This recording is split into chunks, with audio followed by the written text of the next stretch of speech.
Are you ready? Yes, let's call the man, Gunther Verheyen. Hey, Gunther, how are you, man? Hey, great. Thanks, Rodrigo. Hi, Ingrid. I'm fine, thank you. Oh, great. Hello. I'm fine. So, Yeah. first And of all, it's a really pleasure. happy to be here. Yeah, and a pleasure to us.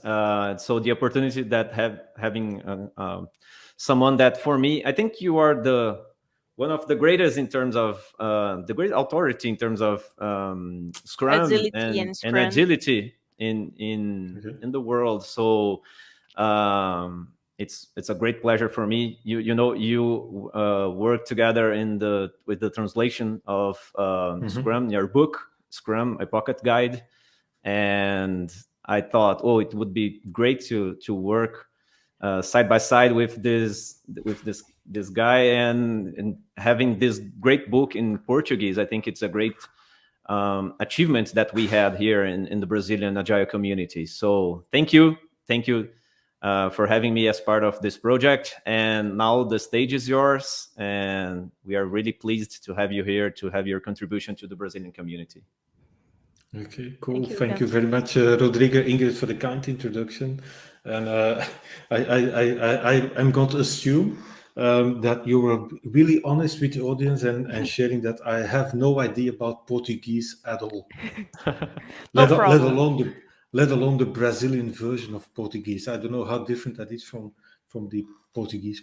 But anyhow, cool. Thank you very much for having me. I've made a little preparation also. Let me share it, Yes. and then Okay. I'll see if that works out. Share your screen and Yeah. everything is I ready. So me and Yep. Rodrigo, we are going to backstage. So you can start. Okay. Thank you, Gunther. Thank Okay. See you. you Cool. Thank in you. few minutes. Thank you. Okay, bye.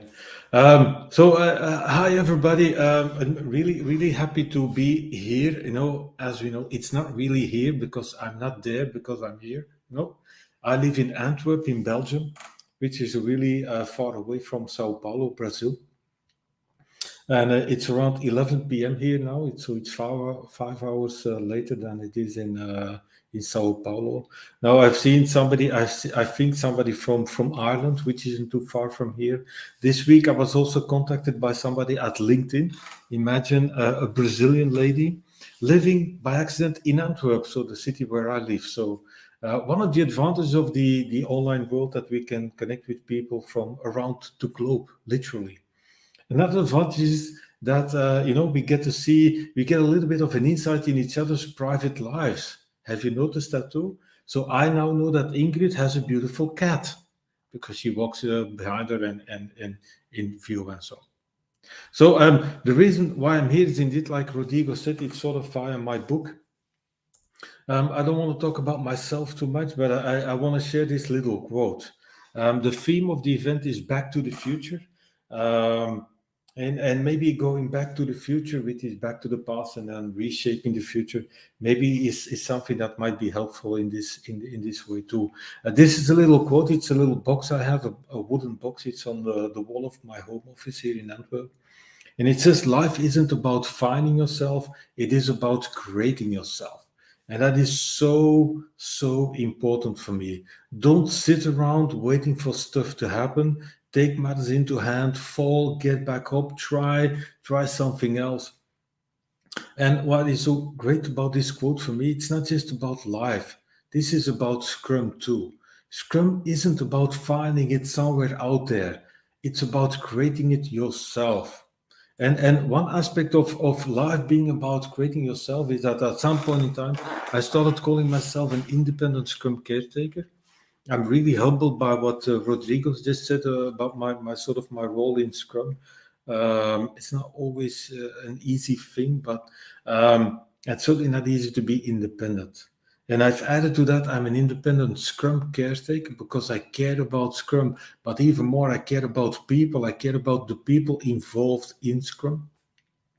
That's why I've added to that. I still think I believe I feel I'm on a journey and a journey of humanizing the workplace with Scrum. which is sort of in line with the topic, maybe Back to the Future, or what I would like to talk about, the future state of Scrum. And like Rodrigo said, once upon a time, it's sort of like a fairy tale, you know. Once upon a time, really long time ago, but about the times that animals could still speak, you know. Back in 2013, I wrote a little book about Scrum. It was by accident. I didn't plan to write a book. I had the opportunity to write one, and I grabbed the opportunity. Again, life is about creating it, so look for opportunities and grab them as you see them coming by. And it was in a series of a Dutch publisher and a series of pocket guides. So I called my book Scrum A Pocket Guide, with the subtitle of A Smart Travel Companion. I created the second edition of the book in 2019, and the third edition was published last year, so there was an update. Imagine 8 years, and in the meantime, 9 years after the initial publication, my book is still selling, get a lot of great feedback. Now, the reason that I'm here is because at some point in time in 2019, two guys, including Rodrigo, who you just saw from the organization, together with Leonardo Bittencourt, created a Portuguese translation of my book. They called it, and I'm going to apologize for my Portuguese. They called it Scrum Guia de Bolso. I hope that I'm somewhat correct with that pronunciation. I don't going to try to pronounce this subtitle, compañero de viaje inteligente, something like that. I have no idea, but that's sort of the idea. Now, we self-published that via Amazon, via the KDP program, because my publisher in the Netherlands wasn't really interested in the Portuguese edition. So I bought the rights to the Portuguese language from my own publisher. And then we published that. Now, last year, or was he even this year, I believe, another guy, he's on the call, Renato Barbiere. Hey, Renato, he approached me saying, hey, I would love to update your Portuguese translation of the book. I was sort of hesitating. Why? Because honestly, I believe there are tons of practitioners of Scrum in Brazil. There is no doubt of that, probably millions and millions of people. But let's say that didn't really show in the sales figures of my book. And looking at the self-publication process, the amount of work I put into it, I want things to be really excellent, and I have a hard time delegating stuff, so I do a lot of things myself. I'm a totally do-it-yourself guy. So I was hesitating, but then Renato really insisted, really wanted to do that. So okay, let's do that. So we did that.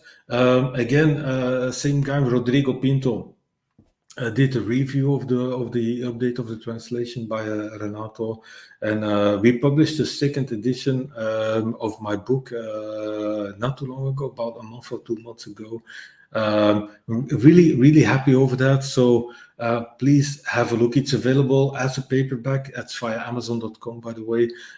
It's also available as Kindle, obviously, and at Amazon, I've got the opportunity to publish it sort of directly into the Brazilian shop of Amazon. So have a look. I would love to see in the sales figure the fact that there are a lot of Scrum practitioners in Brazil.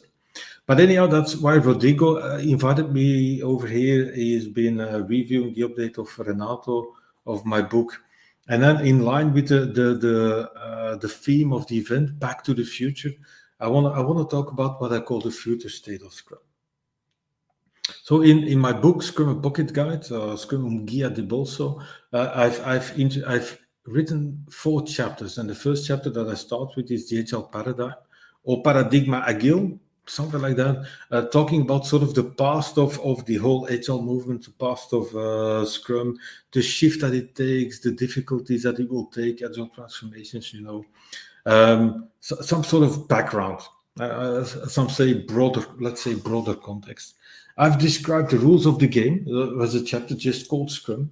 And it's a funny thing because you don't have to translate that with Portuguese. That's just still the same Scrum, in which I've described the rules of the game. You know, Scrum, like it's like a sport. You play by certain rules. And then in the next chapter, the chapter 3, I introduced the idea of tactics, because you've got the rules of the game and then you've got tactics to apply the rules. And there are many tactics to apply a rule. The rules of the game are simple, Scrum, and then there are thousands and thousands of ways to play the game, let's say. But what I want to talk about today with you guys is chapter 4 of my book, and that's called The Future State of Scrum. Or in Portuguese, O Estado Futuro do Scrum. Something like that. And in the future state of Scrum, I try to look forward to what I think is going to be really, really important in the future of Scrum. For us as practitioners, as communities, as people driving forward other people's understanding of Scrum, the adoption of Scrum within organizations, and so on. So the future state of Scrum. And in the future state of Scrum in 2013, repeat that in 2019, and again 2021, I still think those are two major challenges. And I've called that the power of the possible product. I'm trying to benefit from the power of the possible product. And the other thing is the upstream, what I call the upstream adoption of Scrum. So, and that is sort of back to the future, which is in line with the theme of the event. Because thinking about the future Scrum is also looking back, sometimes going back, sometimes you have this sense, and I currently go through a phase like that I feel like we are degrading. We are going back again.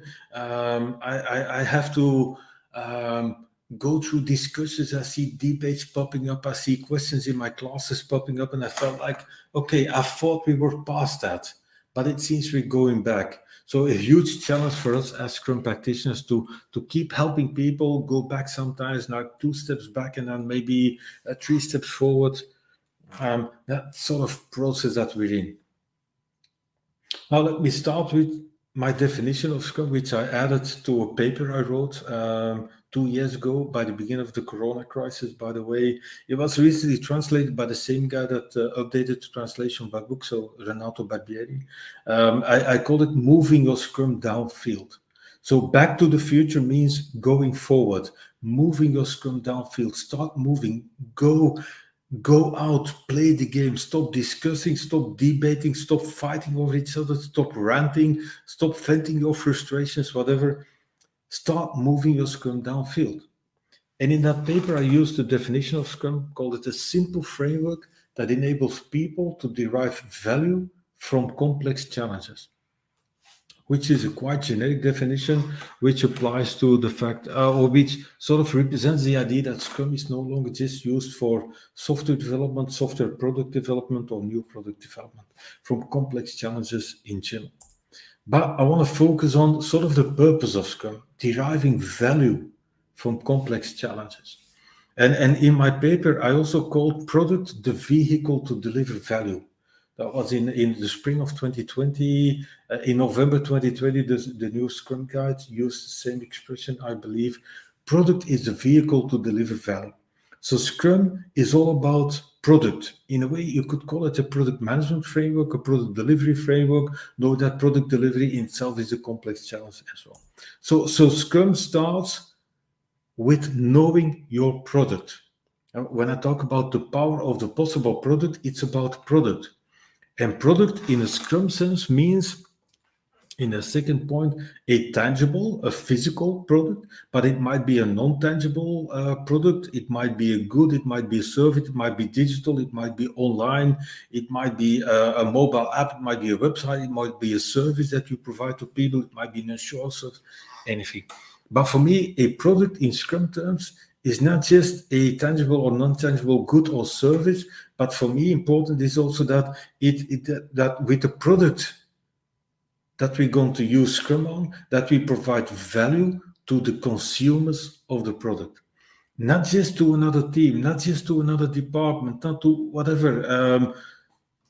Think about products as things that deliver start to finish, end-to-end value to your consumers.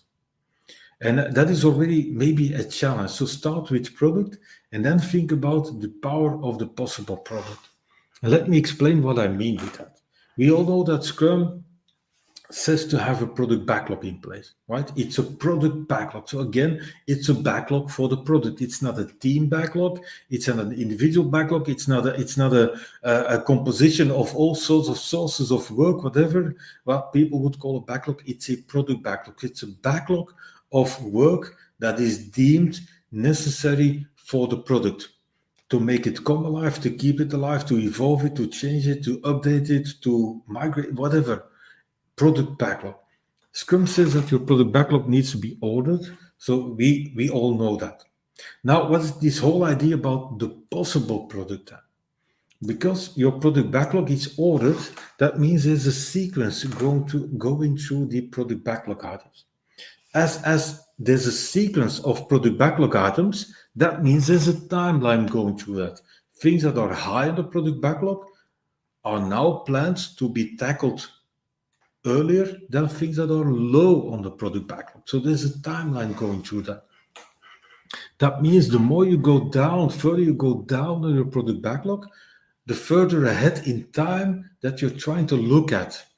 Now, in a complex world, think about complex challenges, certainly software development and new product development. The further you try to look into the future, the more uncertain it is. That means the granularity of product backlog items changes.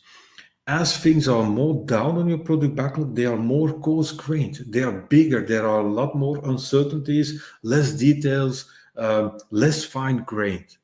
Yeah. Now, product backlog can contain all things that are deemed valuable. Now, as you go down on your product backlog further and further and further, farther away in time, be careful. Don't detail things too much. And I speak against disordered idea. Things that are really close in time should be really ordered. I don't mind. I keep a backlog for myself for the things that I do, the products and let's say the services to the community that I try to provide. So I keep a backlog of what I try to do. And the further I go down on my own product backlog, it's sometimes even competing ideas, things that I don't know. I could do this, I could do that. I don't want to make that choice yet. So the further I go down, that's not always clearly ordered, which is fine. Because as it comes near in time, I will make the decision just in time. And that is already about the possible product. It's about also identifying options and deciding over what option to choose at the right point in time. That means not too soon. That's a problem that we have also with, because the power of the possible product is for me opposed to what is the predicted product.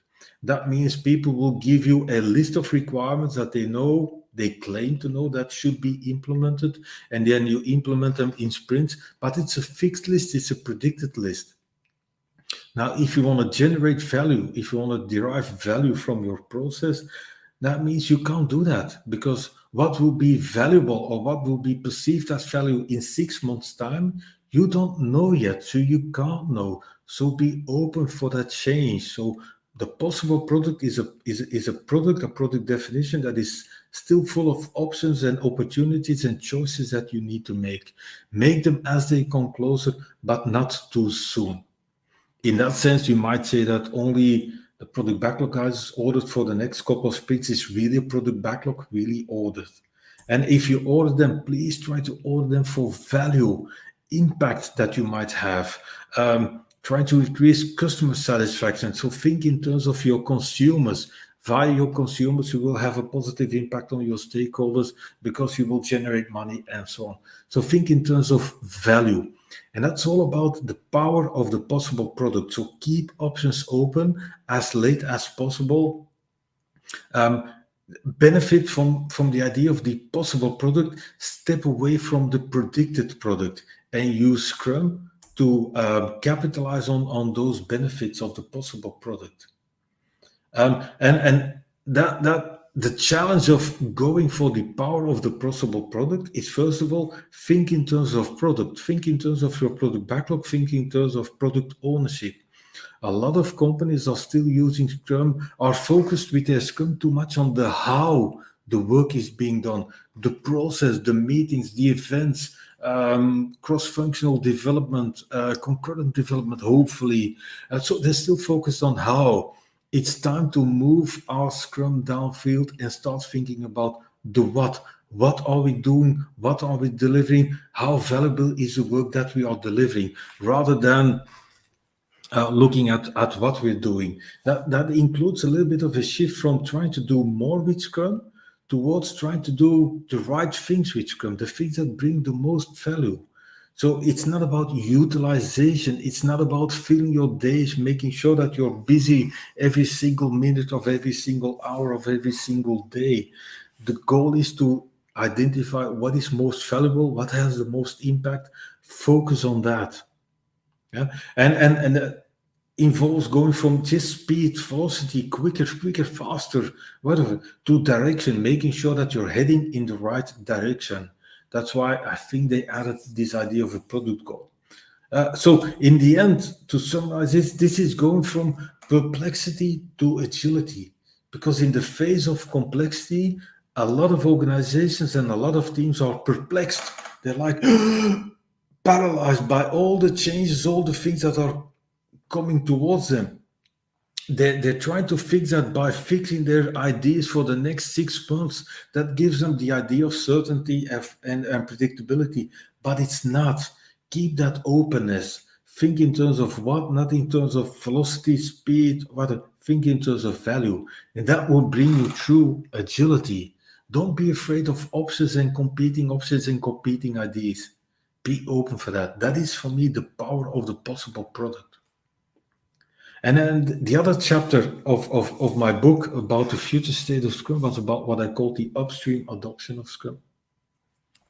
So, and you see my definition of Scrum, and as you will see, there's nothing in the definition of Scrum, and you can look it up in the Scrum Guide, you can look it up in my book. There's nothing in the rules of Scrum that says how you should structure your organization, how you should deal with management, leadership, departments, organizational constructions, and so on.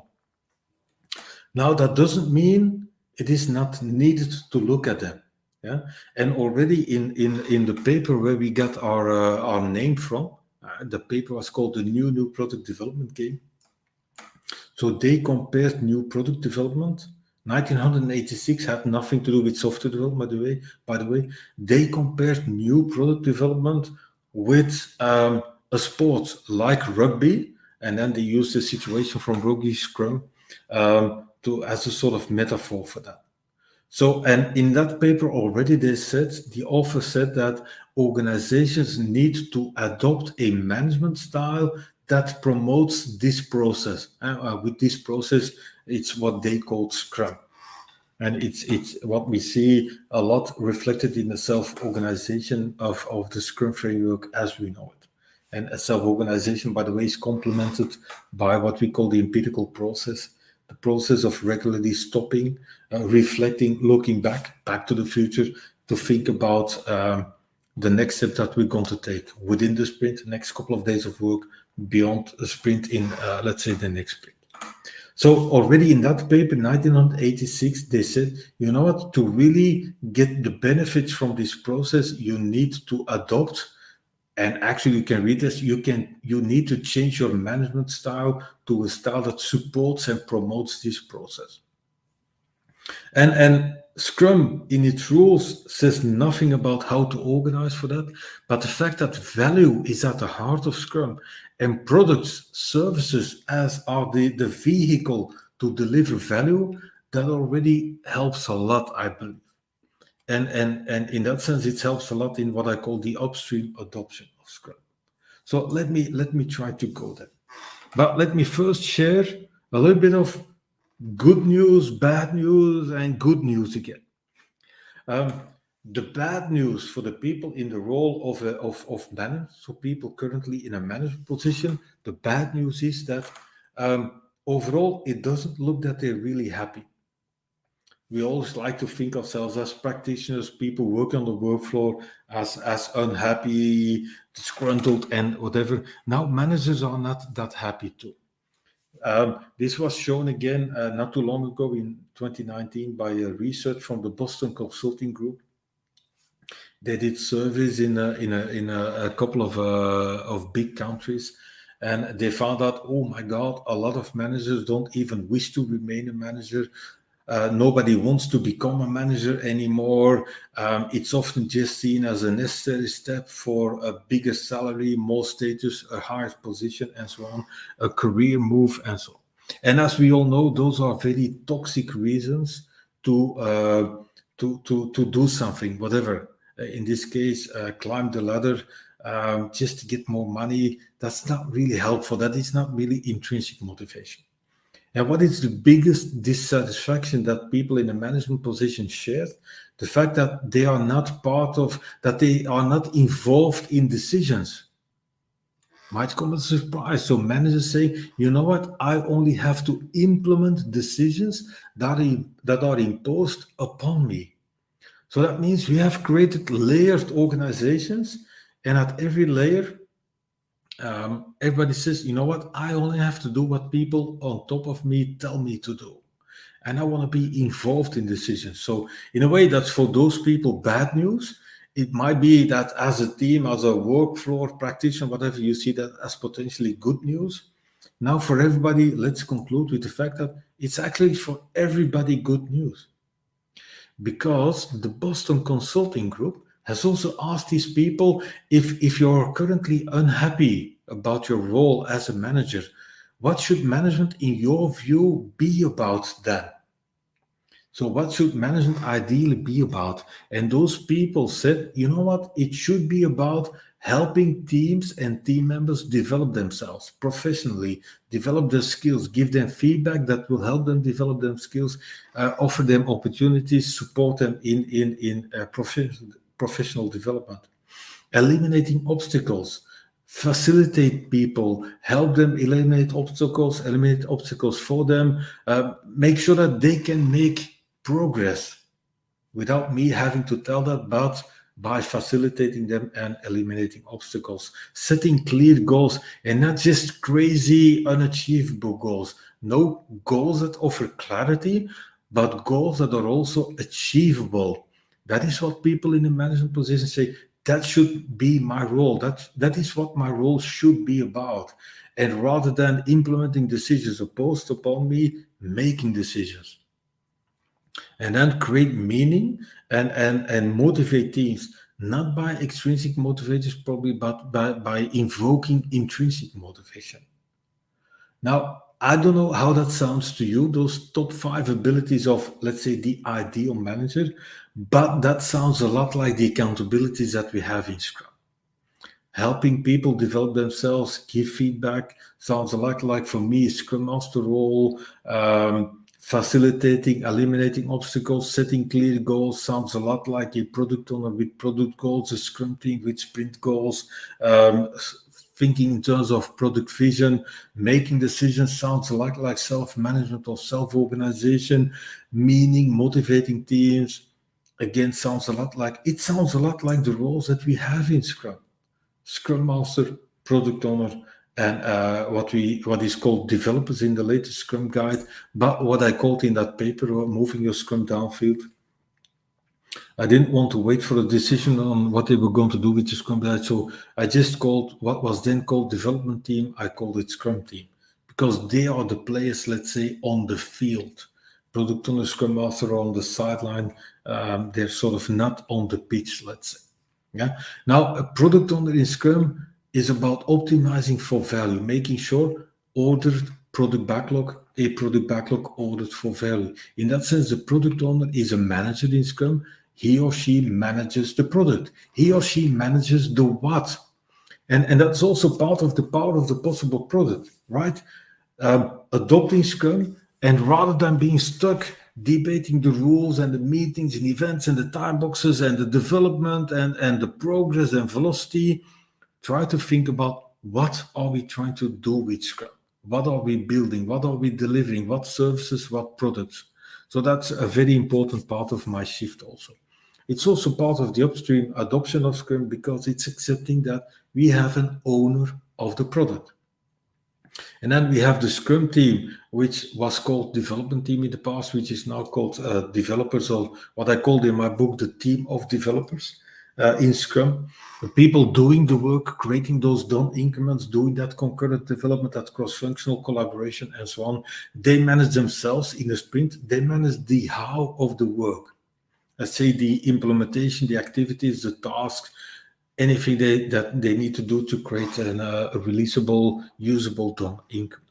And then the Scrum Master facilitating, managing an environment within the team, but also across the team. Because the idea is, as the players within the team, product owners, developers, Scrum team, start collaborating and discover new ways to interact and collaborate with each other, which is framed by Scrum. I like to see Scrum also as creating a frame for what I would like to call the interaction game.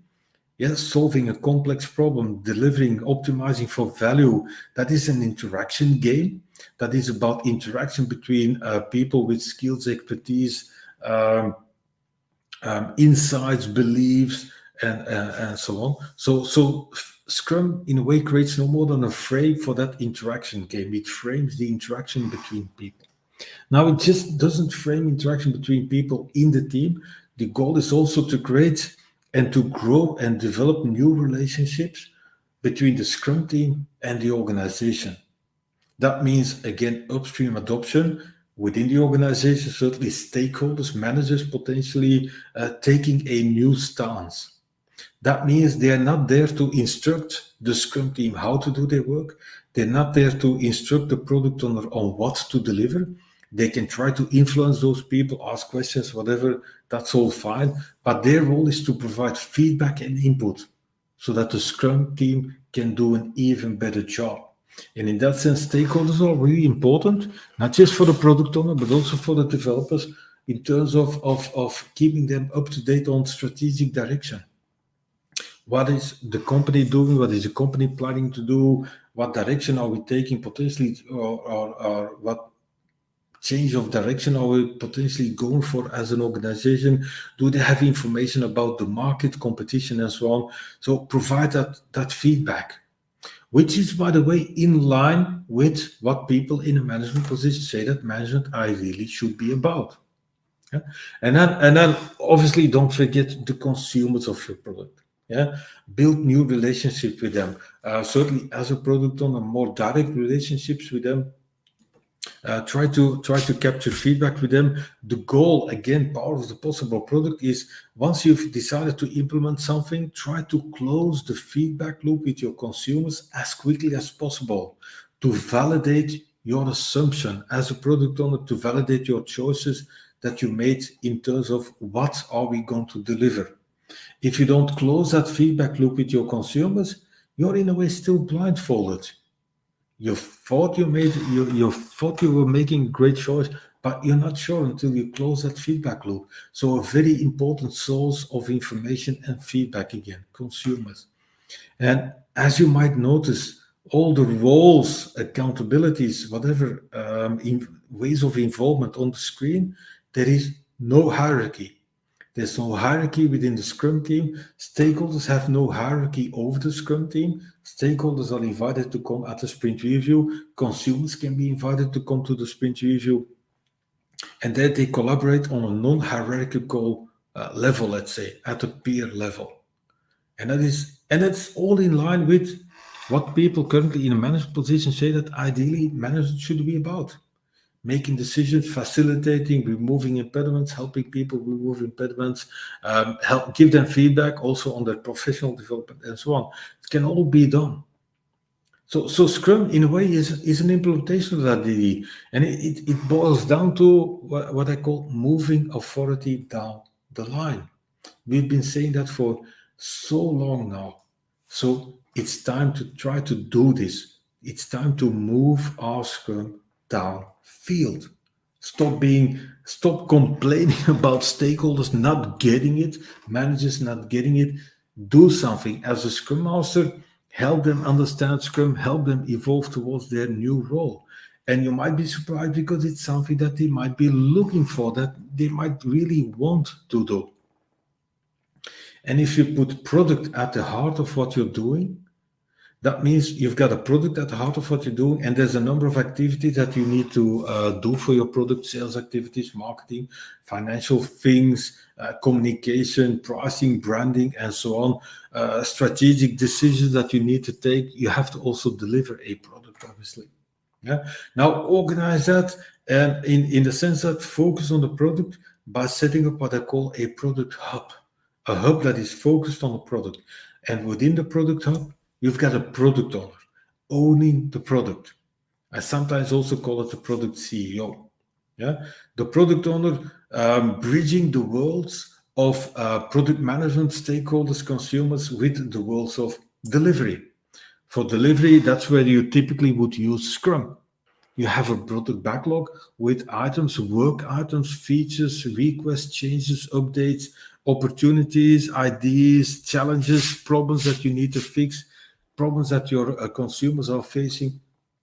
They're all in the product backlog, and they are ordered for value by the product owner. They're implemented by developers or a team of developers, or what I call the Scrum team here, and turned into releasable or usable increments of the product. And we've got within the organization, you've got stakeholders, maybe in different departments. You might have subject matter experts within different departments. You might be using them, you might be consulting them, you might be asking for their opinion, their advice. But still, as a Scrum team, you're a self-organizing unit. You make those decisions as a Scrum team. The what, product owner, the how, the Scrum team or the developers, and all facilitated by the Scrum Master, facilitating the game, acting as a sort of master of the game, connecting people, bringing people together, facilitating, coaching, teaching sometimes, asking difficult questions, challenging the status quo, being that change agent. So this is sort of little organizational construct, let's say, within the organization. So think about your product, think about end-to-end delivery of value to the consumers of a product, have a product owner in place, have Scrum teams with teams of developers in place that can build releasable increments, and use that as sort of the smallest organizational unit, let's say.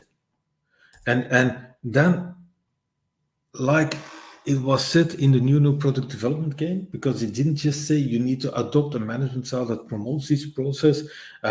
In the new product development game, they called the minimal unit, which I've called a product hub. That's not from the new product development game, but I've called it a product hub to operate like a startup.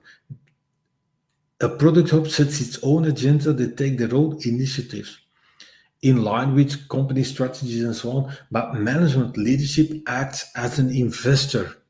They don't intervene in the how the work is being done. They might influence the what is being done. They might give feedback on that. They might be challenging that. In the end, it's the product owner that will make the decision. The primary role of management and leadership, according to the new product development game already, and I totally buy into that, is to provide guidance, money, funding, moral support to manage from the outset. Not look at the how, not look at velocity, speed, performance, tasks, estimates, and so on, but work with the product owner in identifying what is the impact that we're having with the product and how can we increase that impact. And in that sense, upstream adoption also means that leadership management becomes a distributed quality. Scrum Masters manage via Scrum. Product owners manage the product. Delivery teams, developers, teams of developers, what I've called Scrum teams, they manage their own work. They know how to do the work. They need to have all the expertise and the skills in the team to be able to do that. Authorizations, access to tools and systems, and so on. So, and that is the goal. And in the end, you want to use this to sort of step away from the rigid organizations that we are. I don't know whether you recognize this as a traditional organization. You've got business teams, you've got IT teams, you've got governance that instructs people how to collaborate and who should be talking to whom at what point of time, and so on. You've got management layers on top of that. In the end, you've got the CXO team, the executive people, and so on. That is a rigid structure. Yeah, certainly, if you establish teams within business and IT that are sort of still disconnected from each other without identifying the product that they might be working on together or that they should be working on together. The real challenge is not just to establish Scrum teams. The real challenge is to know your product, organize your Scrum around a product, start forming a product hub, and then a next product hub, and maybe a next product hub. Do that iteratively, incrementally, so that over time you upgrade your management structure, your management culture, your organization structure, the organizational culture, to something that is more agile, a networked structure of product hubs where you have the distribution of leadership, where the connection between all of the product hubs is purpose of the organization, organizational direction, and then within that direction, those product hubs. So it's lot less hierarchical. And this for me is an agile structure. A product hub can emerge, a new product hub can come into existence, it can disappear, it can shrink, it can grow, it can become bigger, it can be split up, and so on. All those things that you don't have in that rigid structure of let's say, the pyramid type organizations that we are. So the rules of Scrum have no instruction on how you should organize, but you can't get a lot of benefits out of Scrum without rethinking the structures around Scrum. And with structures, I mean also management, leadership, culture, structures, departments, governance, procedures, and so on. And that is about moving your Scrum downfield. Don't stop at just forming Scrum teams. Think about your product. Form your Scrum teams around your product. Form around the Scrum teams around your product. Form a product hub. Do that step by step by step by step. Keep challenging the status quo. Because, and I don't know Portuguese, but this is the closing statement of my little book. And it was translated in Portuguese, but it says that it is my profound belief that Scrum it's already happening a lot, but it will become the standard way of working, up to a point that people will no longer think about it. They might not even call it Scrum anymore, which is fine.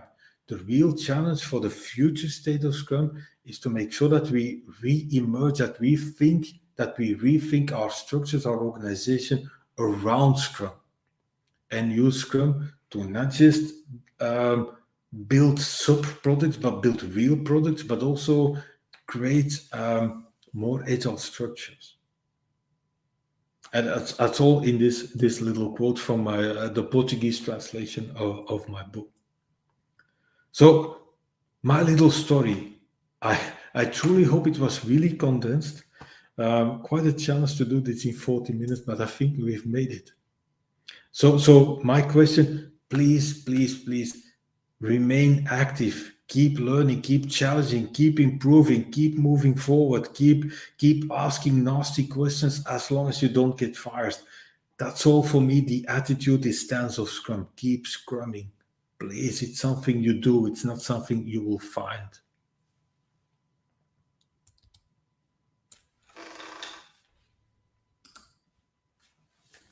So I want to thank you very much for listening.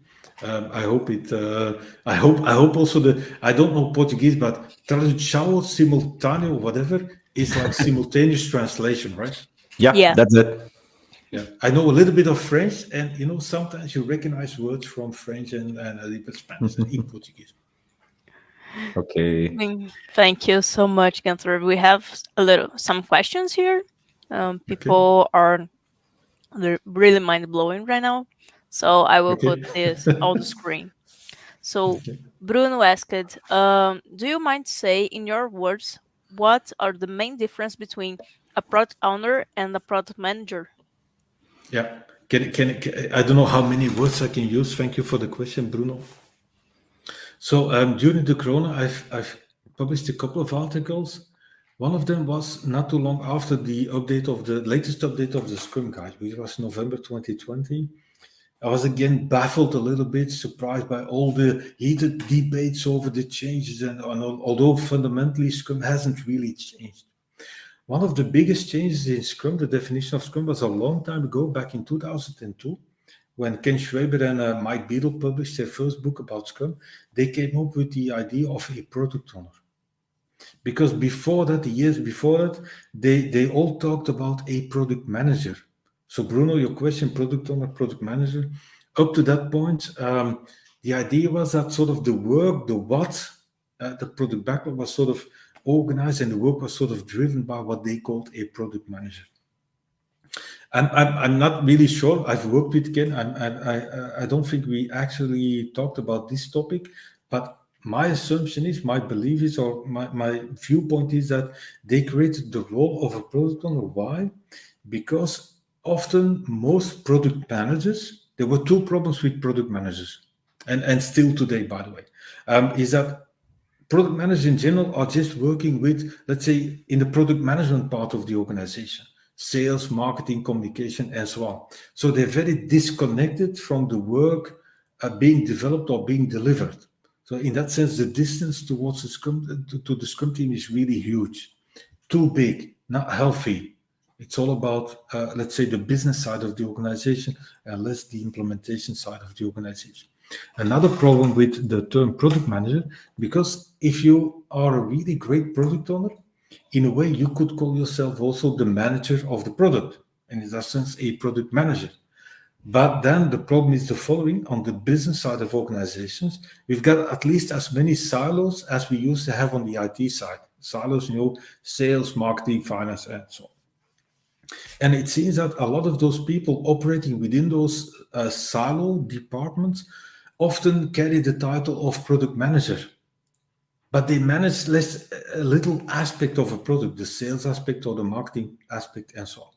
So I think Ken and Jeff introduced this role of product owner to make sure that if you get something that resonates, it's the owner of the product, a person that is not just managing a partial aspect of the product, plus a product owner is involved both with the Scrum team as well as with the organization and making the bridge between those two. That is for me important about a product owner. It's not just about the requirements, Scrum team. It's also not about the business aspect of the product. It's bridging those two, bringing those together. Oh, thank you. So we have another question here that Juliana asked. What do you recommend to reduce delivery delays, especially when we have a very difficult product to deliver and a beginner team or a high employer turnover? Yeah, well, one of the reasons why a lot of organizations want to adopt Scrum, because they want to increase their agility, and that often includes making themselves attractive to employees again. So in my ambition, Juliana, thanks for your question, by the way, in humanizing the workplace, is trying to use Scrum as a tool to create a more humane workplace, allowing people to self-organize, inviting them to self-organize, not just allowing them to do that, but inviting them, creating environments for that, based upon the accountabilities that I explained to during my talk. So, and in that sense, help people find the energy again, the motivation again, maybe remember why they loved to do this work. So remove a lot of the pressure from their shoulders. In that sense, almost liberate them from that, so that they can find their intrinsic motivation again, so that they can organize their own work, their own workplace within boundaries, but without people breathing down their neck all day long. Yeah. And the other thing that is for me important, sort of the higher ambition, in a lot of agile transformations, it seems that organizations want to go too quickly. They want to do too much. So almost overnight, in a way, all individuals are formed into teams, and they all have to do it. They are now Scrum teams. They all have to work in sprints of 2 weeks and so on. Now, first of all, it doesn't happen like that. You need to give people time to ingrain that new way of working, to really absorb it, make it their own way of working. And what I also miss is this idea that I talked about, product.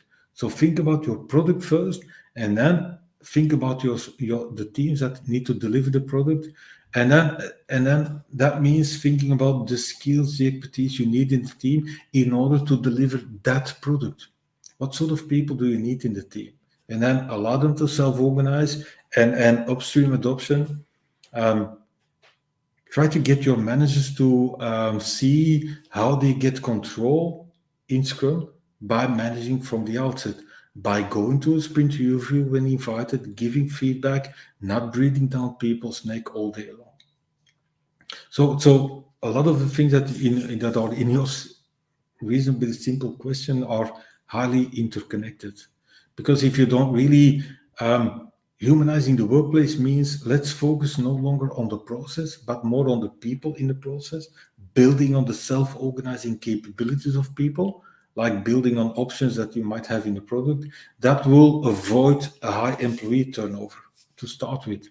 And the beginner's team, I wouldn't mind too much about experience. I prefer working with really motivated people that want to go for it, that want to try out stuff, that want to share stuff, and so on. And that is often much more performant than some other people that think that they've seen it all. Okay, thank you. So we have time for one more question Yeah. here. So Michelle asked, from your perspective, how flexible should Scrum be? I see a lot of people Yeah. talking about adaptation, but when it comes to framework, they just do by the book. Okay. How long do you have? Thank you for the question, Michelle. I see those conversations also happening. I see those debates and discussions on LinkedIn and so on. And I'm going to be totally honest, it's a futile discussion. It's a silly discussion of people not understanding Scrum or wanting to rant or bash Scrum. Let me explain why. So Scrum for me is a framework. So you've got the rules of Scrum and you've got tactics to play the game. The rules of Scrum meaning 3 accountabilities, 3 artifacts, 5 events. That's sort of the simple thing that Scrum is. So it means product owner, team of developers, and so on. Those are the rules of Scrum. There are an enormous variety of options to apply those rules.